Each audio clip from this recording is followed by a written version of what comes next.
Welcome back to my channel PC education world. आज की video में हम बात करेंगे कुछ ईवीएस और साइंस के जो क्वेश्चंस है जो कि बहुत इम्पोर्टेंट है और एस्टेट वगैरह में सीटेट वगैरह में देखने को मिलते हैं। तो इन क्वेश्चंस को हम करेंगे आज। तो चलिए करते हैं स्टार्ट। जो आज का पहला क्वेश्चन है वो है वायरस संक्रमण से होने वाला रोग कौन सा है। यानी जो वायरस संक्रमण से जो रोग होता है वो निम्नलिखित में से कौन सा है। ऑप्शन नंबर 1 है टाइफाइड, ऑप्शन बी, इसको बी है ये वैसे जुकाम, सी है मलेरिया और लास्ट का डी जो है वो कॉलरा है। तो जिसका करेक्ट आंसर है वो है ऑप्शन नंबर बी, यानी कि जो इसमें सी लिख रहा है मिस प्रिंट हुआ पड़ा है, जुकाम इसका करेक्ट आंसर है। तो चलते हैं नेक्स्ट क्वेश्चन पर। नेक्स्ट क्वेश्चन है निम्नलिखित में से कौन स्वस्थ अस्थियों के लिए आवश्यक है। Question number 2। इसके ऑप्शंस है, पहला ऑप्शन है पोटेशियम और विटामिन, कैल्शियम और vitamin E, calcium and vitamin के, और फिर लास्ट का है कैल्शियम एंड विटामिन डी। तो इसका जो करेक्ट आंसर होगा वो होगा ऑप्शन नंबर डी, कैल्शियम और विटामिन डी जो है वो हड्डियों के लिए जरूरी होते हैं। नेक्स्ट क्वेश्चन है मनुष्य के शरीर की सबसे बड़ी ग्रंथि कौन सी है। तो वो है ऑप्शन नंबर डी, यानी कि जो यकृत है वो मनुष्य के शरीर की सबसे बड़ी ग्रंथि है। ये बेसिक क्वेश्चन है जो देखने को मिलते हैं कॉम्पिटिटिव एग्जाम्स में। तो चलते हैं नेक्स्ट क्वेश्चन की तरफ। फोर्थ क्वेश्चन है हमारा, कौन सी बीमारी दूषित जल पीने से होती है। यानी कि जो गंदा जल है उसको हम पीते हैं तो हमें कौन सी बीमारी होती है। इसका जो पहला ऑप्शन है वो है एड्स, टाइफाइड, एनीमिया या टिटनस। इसका जो आंसर है वो है बी, टाइफाइड। जो दूषित जल होता है उसको पीने से टाइफाइड होता है। अगला प्रश्न है एंजाइम होते हैं, एंजाइम जो होते हैं वो क्या है। वो सूक्ष्म जीव है, प्रोटीन है, अकार्बनिक यौगिक है या फफूंदी है। तो जो इसका करेक्ट आंसर है वो है बी, जो एंजाइम होते हैं वो प्रोटीन होते हैं।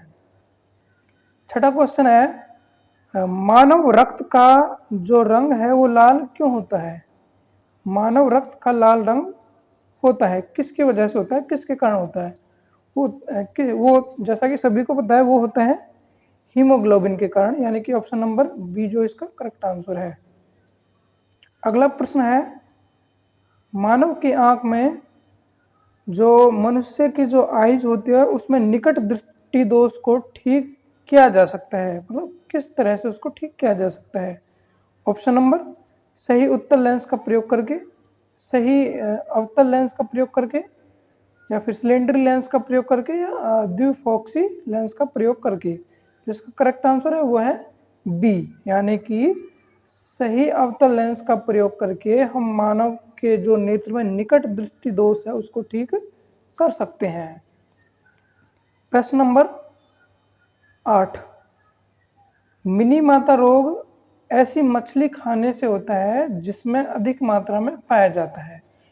यहाँ पर प्रश्न बोल रहा है कि मिनी माता रोग किस प्रकार की मछली को खाने से होता है, जिसमें कैडमियम अधिक होता है, जिस मछली में आर्सेनिक ज़्यादा होता है, या फिर पारा, या फिर सभी। तो इसका करेक्ट आंसर है वो है सी, जिस मछली के अंदर पारा की जो मात्रा अधिक होती है उसको अगर यदि हम खाते हैं तो उससे मिनी माता रोग होता है। अगला प्रश्न है चेचक, यानी कि चेचक के लिए टीके का आविष्कार किसने किया था। जो चीचे का जो वैक्सीन थी उसका आविष्कार किसने किया था। इसका आंसर है सी, एडवर्ड जेनर ने। अगला प्रश्न है भारत में थारू जनजाति कहाँ निवास करती है। भारत में थारू जनजाति कहाँ निवास करती है। ऑप्शन नंबर ए उत्तराखंड में, बी उत्तर प्रदेश के तराई क्षेत्र में, थार मरुस्थल में, या झारखंड में। तो इसका आंसर है बी, उत्तर प्रदेश के तराई क्षेत्र में थारू जनजाति निवास करती है। प्रश्न नंबर 11, नींबू के रस का पीएच मान कितना होता है? 7 से अधिक, 7 के बराबर, या फिर इसका अनुमान लगाना संभव नहीं है, या फिर ऑप्शन नंबर डी 2 से 3 के बीच में। तो इसका जो करेक्ट आंसर है वो है option number D.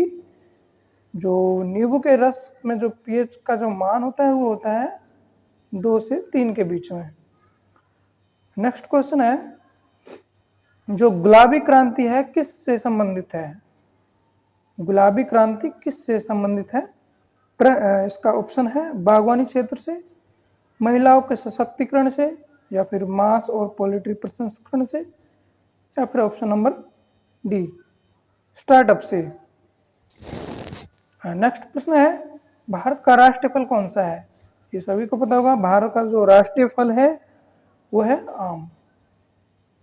Next question, Kamakhya मंदिर निम्नलिखित में से किस राज्य में स्थित है? कर्नाटक, केरल, असम, या फिर मेघालय में। इसका जो करेक्ट आंसर है वो है ऑप्शन नंबर सी। जो कामाख्या मंदिर है वो है असम में। अगला प्रश्न है, राष्ट्रीय समुद्र विज्ञान संस्थान कहां पर है? महाराष्ट्र, गोवा, लक्षद्वीप, या फिर राजस्थान। तो इसका करेक्ट आंसर है वो है ऑप्शन नंबर बी, गोवा में है। अगला प्रश्न है, ज्वर यानी कि जो फीवर होता है, बुखार होता है, उसको नियंत्रण करने में, उसको कंट्रोल करने में आमतौर पर सबसे अधिक कौन सी दवाई प्रयोग की जाती है? कौन सी औषधि का प्रयोग किया जाता है? ये थे एक option A Brufen, B complex, C paracetamol, option number D Liv 52। तो सभी को पता होगा इसका। तो जो जब हमें फीवर होता है उसके लिए हम यूज करते हैं पैरासीटामोल यानी कि पीसीएम, और जो ब्रोफिन होते हैं वो होता है दर्द के लिए, बी कॉम्प्लेक्स होता है गर्मी के लिए, और लिव 52 होता है लीवर को ठीक करने के लिए। अगला प्रश्न है, पादप हार्मोन जो फलों को पकाने में सहायता करता है, वो कौन सा हार्मोन है जो फलों को पकाने में सहायता करता है? ऑप्शन ए साइटोकाइनिन, जिबेरलिन, या फिर ऑक्सिन, या इथाइलिन। तो इसका जो करेक्ट आंसर है वो है ऑप्शन नंबर डी, इथाइलिन जो है फलों को पकाने में सहायता करता है। अगला क्वेश्चन है, प्लेग, जो प्लेग है वो किस से फैलता है? मतलब कैसी बीमारी है, किसकी वजह से फैलती है? वैसे तो ये प्लेग जो है चूहों से फैलती है, लेकिन ये क्या ये विषाणु जनित बीमारी है, कवक जनित बीमारी है, जीवाणु जनित बीमारी है, या फिर खनिज जनित बीमारी है? तो इसका जो करेक्ट आंसर है ऑप्शन नंबर सी, जो प्लेग है वो जीवाणु जनित बीमारी है। अगला क्वेश्चन है, वायरस के अजैविक होने का कारण, वायरस के अजैविक होने का लक्षण है? ऑप्शन नंबर एक है जो यह है प्रजनन नहीं कर सकता है, इसमें प्रोटीन नहीं पाया जाता, इसमें वंशानुगत सामग्री नहीं पाई जाती है, या फिर लास्ट का जो ऑप्शन है वो है इसको क्रिस्टल के रूप में परिवर्तित नहीं किया जा सकता है। तो इसका जो करेक्ट आंसर है वो है डी, कि जो वायरस के अजैविक होने का लक्षण यह है कि इसको क्रिस्टल के रूप में परिवर्तित किया जा सकता है। अगला प्रश्न है, निम्न में से कौन सा अंग पादप कोशिका में अनुपस्थित होता है? यानी कि निम्न में से कौन सा जो अंग है वो पादप कोशिका में एब्सेंट होता है? रिक्तिकाएं, लवक, सेल्यूलोज कोशिका भित्ति, या फिर तारककाय? तो इसका करेक्ट आंसर है option number D. Next question है, निम्नलिखित में से कौन से पौधे दूर दूर प्रसारित होंगे? निम्नलिखित में से कौन से पौधे दूर दूर प्रसारित होंगे? बीजाणु द्वारा प्रकीर्णित पौधे, या फिर बीज द्वारा, फल द्वारा, या फिर कायिक जनन द्वारा? तो इसका जो करेक्ट आंसर वो है सी, फल द्वारा प्रकीर्णित पौधे। और अगला जो क्वेश्चन है वो है, इंसुलिन की रासायनिक प्रवृत्ति क्या है? क्या जो इंसुलिन जो है वो विटामिन है, प्रोटीन है, वसा है, या फिर कार्बोहाइड्रेट है। तो इसका जो आंसर है वो है ऑप्शन नंबर बी। इंसुलिन जो है वो एक प्रोटीन है, इसकी जो प्रकृति है वो प्रोटीन की है। अगला प्रश्न है, एक कोशिकीय सूक्ष्म जीव है, एक कोशिकीय सूक्ष्म जीव निम्न में से क्या है? स्पाइरोगायरा, विषाणु, पैरामीजियम या फिर हाइड्रा। तो इसका जो करेक्ट आंसर है वो ऑप्शन नंबर सी है, यानी कि जो पैरामीजियम है वो एक कोशिकीय जीव है। अगला प्रश्न है, प्रोटीन अणुओं की इकाई निम्न में से कौन सी है? अमीनो अम्ल, वसाम्ल, ग्लूकोज या फिर विटामिन। इसका जो करेक्ट आंसर है वो है ऑप्शन नंबर ए, अमीनो अम्ल। नेक्स्ट प्रश्न है, ग्लूकोज किसका एक प्रकार है? जो ग्लूकोज है वो किसका एक प्रकार है? तो इसके जो ऑप्शंस है वो है पेंटोस शर्करा, हेक्सोस शर्करा, टेट्रोस या फिर डाइऑक्स। आंसर इसका है B, option number B, hexose शर्करा जो है ग्लूकोज उसका एक प्रकार है। अगला प्रश्न है, निम्नलिखित में से कौन सी गैस फलों को कृत्रिम रूप से पकाने में प्रयोग की जाती है? Option number A, acetylene, ethylene, methane या फिर इथेन। इसका जो करेक्ट आंसर है वो है ऑप्शन नंबर बी, यानी कि एथिलीन जो है वो फलों को कृत्रिम रूप से पकाने में प्रयोग की जाती है। अगला प्रश्न है, एस्पिरिन का रासायनिक नाम है, एस्पिरिन का रासायनिक नाम क्या है? मेथिल सैलिसिलेट या फिर hydroxy salicylate, acetyl salicylate acid, एलिक सैलिसिलिक एसिड। इसका करेक्ट आंसर है ऑप्शन नंबर सी।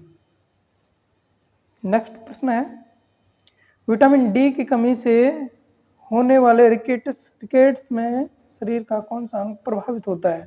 यानी कि जो विटामिन डी की कमी से जो रोग होता है उसको रिकेट्स कहते हैं, और जो शरीर इससे जो शरीर जो का जो कौन सा अंग है वो प्रभावित होता है? ऑप्शन ए त्वचा, केश यानी कि बाल, अस्थि या फिर ऑप्शन नंबर डी रुधिर। तो इसका जो करेक्ट आंसर है वो है ऑप्शन नंबर सी, अस्थियां जो होती है वो प्रभावित होती है विटामिन डी की कमी से, और जो घुटनों में जो दर्द होता है, जोड़ों में दर्द होता है, वो भी विटामिन डी की कमी से ही मोस्टली होता है। अगला प्रश्न है, कौन सा विटामिन हमारे शरीर में सबसे अधिक तेजी से बनता है? Option A vitamin A, vitamin B, vitamin C, vitamin D. इसका जो करेक्ट आंसर है वो है विटामिन डी, यानी कि जो विटामिन डी है वो हमारे शरीर में सबसे ज़्यादा जल्दी बनता है, सबसे अधिक मात्रा में बनता है, सबसे तेजी से बनता है। नेक्स्ट प्रश्न है, विटामिन बी में कौन सा धातु उपस्थित रहता है? कोबाल्ट, जिंक, आयरन या फिर निकेल। इसका जो आंसर है वो है कोबाल्ट। कोबाल्ट जो होता है वो विटामिन बी में उपस्थित होता है। विटामिन बी का प्रयोग मोस्टली किया जाता है छालों के लिए, अल्सर्स के लिए, जो कि बीकासुला आपने नाम सुना होगा, उसमें रहता है विटामिन बी कॉम्प्लेक्स। अगला प्रश्न है, मनुष्य के शरीर में कुल कितनी हड्डियां होती है? ये तो प्रश्न बहुत ही बेसिक है, इसको शुरू से ही हम पढ़ते आ रहे हैं।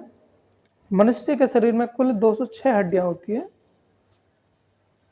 अगला प्रश्न है, औसत मानव मस्तिष्क का वजन होता है लगभग, यानी कि मस्तिष्क मानव के जो मस्तिष्क है उसका औसतन वजन कितना होता है? 1.64 kg, 1.36 kg या फिर 1.46 kg, 1.63 kg। इसका जो करेक्ट आंसर है वो है ऑप्शन नंबर बी, 1.36 kg, यानी कि जो मानव का जो मस्तिष्क है उसका एक एवरेज अगर वजन देखा जाए तो 1.36 होता है।